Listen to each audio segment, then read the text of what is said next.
প্রিয় দর্শক, আসসালামু আলাইকুম। আরেকটি নতুন পর্বে আপনাদেরকে স্বাগত জানাচ্ছি।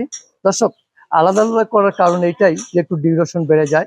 আর অনেকে অধীর আগ্রহে বসে থাকেন যে বড় গরু দেখার জন্য। যারা শৌখিন ক্রেতা বড় গরু কুরবানি দেন, তো তাদের জন্য আসলে এই প্রতিবেদনগুলো। তারা মোবাইল নিয়ে ঈদ আসলে বসে থাকে যে কোন খামারি কোন ধরনের গরু লালন পালন করলেন, কেমন দাম আশা করতেছেন, সেগুলোর জন্য অধীর আগ্রহে বসে থাকেন। তো আমরা আজও তার ব্যতিক্রম না, ওই জন্য আমরা আপনাদের জন্য বিভিন্ন গ্রামে গঞ্জে বা বিভিন্ন প্রান্তে ছুটে বেড়াই যে কে বড় গরু সংগ্রহ করেছেন, কে বড় গরু লালন পালন করেছেন। তা আমরা দেখতে পাচ্ছি যে এইখানে দুইটি বড় গরু রয়েছে, একটি সম্রাট আর একটি হলো বুলবুলি। তা আমরা মূলত বুলবুলি নিয়ে এই পর্বে কথা বলবো, যে বুলবুলি কতদিন লালন পালন করতেছেন সেই সব বিষয় জানবো। ভাই আসসালামু আলাইকুম। ওয়ালাইকুম আসসালাম আলাইকুম। ওয়ালাইকুম আসসালাম ওয়া রাহমাতুল্লাহি ওয়া বারাকাতুহু। ভালো আছেন? আছি আলহামদুলিল্লাহ। আচ্ছা, এবার তো দুইটি চমক আপনার, জি জি। একটা হলো সম্রাট, একটা হলো বুলবুলি। বুলবুলি। আচ্ছা, তো দুইটি তো আপনার খামারের না? হ্যাঁ, দুটোটা আমার বাচ্চা। মানে যে জাত উন্নয়ন করা। হ্যাঁ, জাত উন্নয়ন। আচ্ছা, এই জাত উন্নয়ন করার মধ্যে কোনো বেনিফিট আছে কিনা আসলে?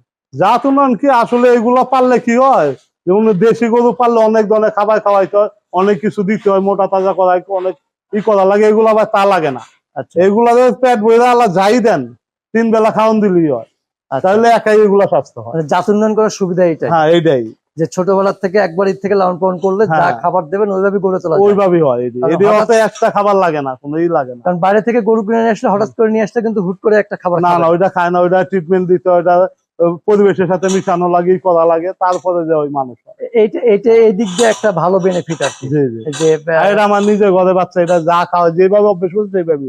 আচ্ছা, ও নাকি এখনো ফিডার খায়? হ্যাঁ, এখনো পিঠা খায়। ওই এখন এই যে পিঠা দেখলে পাগল হয়ে যাবে, দেখেন দেখাই। এই দেখেন। তার মানে হ্যাঁ। ওটা কি ফিডারে দুধ খাওয়ানো হতো না? হ্যাঁ, ওদের পিঠা, ওদের মনে মন দুধ খাওয়াইছি পিঠারে। আচ্ছা, আমার যতটুকু গরু বাচ্চা দিছে হ্যাঁ, সবটি শাল দুটোই খাইছে। সব শাল দুধ খাইছে? সব শাল দুটোই খাইছে। আচ্ছা, তার মানে ওরা বলা যায় আমার যে খাদক। হ্যাঁ, কম হইলো 20-25টা গরু শাল দুটোই খাইছে। মানে ও খাদক বলা চলে এক কথায়। হ্যাঁ, ওই খুব খাওয়াই দিচ্ছি, ওর তো খুবই খাওয়াই দিচ্ছি, যাই আচ্ছা, দিব। বুলবুলির বয়স কতদিন হলো? বুলবুলি 2 দাঁত হয়ে 4 দাঁতে আছে আর কি। 4 দাঁত আমি দিচ্ছি। 4 দাঁত না? 2 আচ্ছা, দাঁত আছে ক্লিয়ার। 4 দাঁত। তো বুলবুলির ওয়েট কতটুকু হতে পারে এখন? 900 প্লাস হবে আর কি। 900 প্লাস হবে। হ্যাঁ প্রিয় দর্শক, আসলে বার করে দেখাতে পারলে আসল রূপ বা আসল চেহারা দেখা যেত, কিন্তু লোক স্বল্পতা, জায়গা হ্যাঁ, শিকল স্বল্পতা, দিয়ে বাঁধছে দেখেন। শেকল দিয়ে বাঁধা।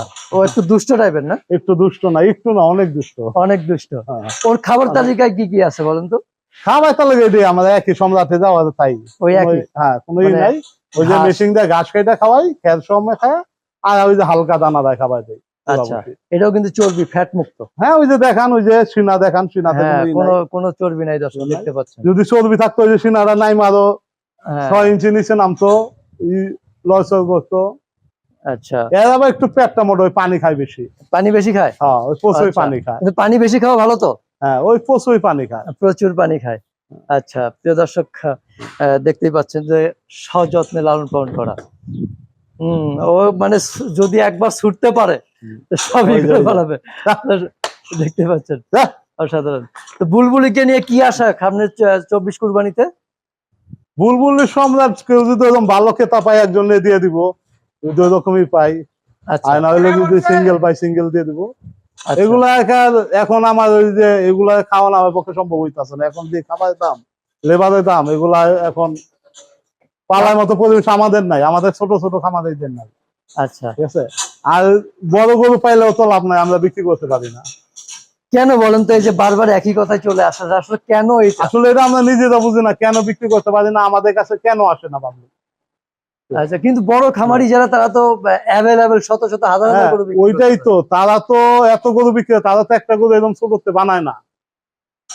তারা আচ্ছা, আমাদের থেকে কিনে নেয়, তারা বেশি, তাদের থেকে ঠিকই নেয় 5 লাখ টাকা বেশি দেয়। কিন্তু আমাদের কাছে আসলে তো 5 লাখ টাকা কম পাবে। আমরা 20,000 টাকা বেশি পাইলে আমরা খুশি তো অনেক। এইটা নিচ্ছে কেন আসলে যারা ক্রেতা, তারা কেন এইভাবেই করে? ওই যে কথা, ওইটাই তেল আলা মাথায় তেল ডালে, তাদের তেল আছে, এসি রুমে বসায়, ভালোভাবে কথা বলে, ই করে, ঠিক আছে, তাদের সাথে কথা বলতে পারে না। সেই সব ক্রেতাদের উদ্দেশ্যে কি বলবেন আসলে? তাদের উদ্দেশ্যে আসলে বলা, কিনেন না কিনেন আমাদের কাছে আসেন, আইসা আমাদের দেখেন, আমাদের থেকে গরু নেন, তাহলে ভবিষ্যতে ছোট খামারে আরো ভালো কিছু দিতে পারবে। আচ্ছা, ঠিক আছে। আর বড় খামারে তো রেডিমেড খামারে, তারা আমাদের থেকে কিনা তারা বেচবে, বেনিফিট তাদের হয়, আমাদের হয় না। রেডিমেড খামারের থেকে না নিয়ে তাহলে হ্যাঁ, আমাদের কাছে আসেন, উদ্যোক্তা বাড়বে, আচ্ছা। আর উদ্যোক্তা বাড়বে। আর আমাদের আস্তে আস্তে বড় খামারের উদ্যোক্তা কমে যেতে, সব মরে গেছে। এখন যে উদ্যোক্তা যত বাড়বে দেশ হ্যাঁ। তত সামনের দিকে এগিয়ে যাবে। এই আপনারা ইউটিউবে খেয়াল করেন, এই বছর গেছে বছর যে ইউটিউবে গরু আসছিল, এই বছর কিন্তু তার হয় দেখো নাই। গেছে বছর কিন্তু রোজার থেকে আরম্ভ হয়েছে, রোজার প্রথম থেকে। এই বছর কিন্তু তার হয় দেখো নাই ইউটিউবে গরু। তা উদ্যোক্তা কমে গেছে। এই জন্য উদ্যোক্তা বাড়ানোর জন্য যারা বড় বড় গরু কিনেন, তাদের উদ্দেশ্য বলতে তাদের একটু আমাদের ছোট ছোট খামারিতে আসেন, আচ্ছা গরুগুলা দেখেন, দেখে তারপরে গরুগুলা নেন দেখা যান। আচ্ছা, ও শুয়ে পড়ছে। হ্যাঁ, এটা tired বুলবুলি হয়ে এখন গেছে। তাদের রেস্টের সময়, আসলে এখন হ্যাঁ। দাঁড়ায় থাকে তো না। বুলবুলি কেমন হ্যাঁ। দাম আশা করতেছেন?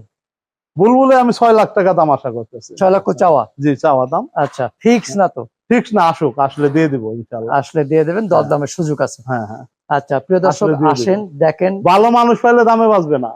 দাম বাঁচবে না? না না, ভালো মানুষ পাইলে দামে বাঁচবে না, দিয়ে দিব। আচ্ছা আমরা একটা, আমাদের কষ্টে গরু, কষ্টে পালছি, আমরা একটা সৎ মানুষ খুঁজতেছি, যে ভালো মানুষে জানে এই গরুটা কুরবানি দেয়, ভালো জায়গায় যায়।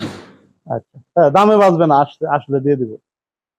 তো অনেক কিছু জানলাম প্রিয় দর্শক। তো আমরা আশা করি যে প্রতিবেদনগুলো আমরা করলাম অবশ্যই আপনারা দেখবেন এবং ভালো লাগলে অন্যকে দেখার সুযোগ করে দেবেন, একটি লাইক একটি শেয়ার করে। আর হ্যাঁ, এই ক্ষুদ্র খামারিদের গরুগুলো জুড়ে আমরা বড় খামারি যারা আছি তারা যদি সংগ্রহ করি, তাহলে কিন্তু এই খামারিরা ভবিষ্যতে আরো স্বপ্ন দেখবে এই ধরনের গরু বানাইতে বা আপনাদের মনোবাসনা মানে পূরণ করতে।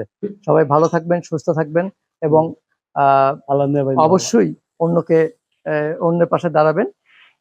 তো রিপন ভাই, শেষ করলাম। ভালো থাকবেন। ইনশাআল্লাহ, আসসালামু আসসালামু আলাইকুম। আলাইকুম।